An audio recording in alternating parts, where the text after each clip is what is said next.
این ویدیو اصلا تصادفی نیست و فقط برای خودته. اگه این ویدیو رو میبینی باید بدونی که سختی کشیدن دیگه تموم شده. داری به دروازه بهشت زندگیت ورود پیدا میکنی. تمام فرشتگان محافظ تو هستن و دارن ازت مراقبت میکنن و تو رو به سمت خوشبختی هل میدن. بهتره بدونی که تمام انرژی منفی داره ازت دور میشه و کلی انرژی مثبت از دروازه های کائنات وارد زندگی تو خواهد شد. به زودی آرزوهایت محقق خواهد شد و به آرامش و حس خوبی که باید داشته باشی میرسی.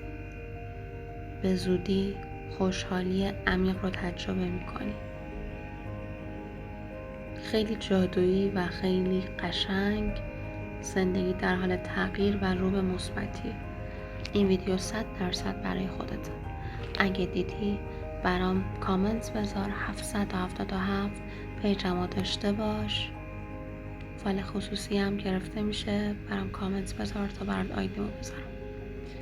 لکشمی.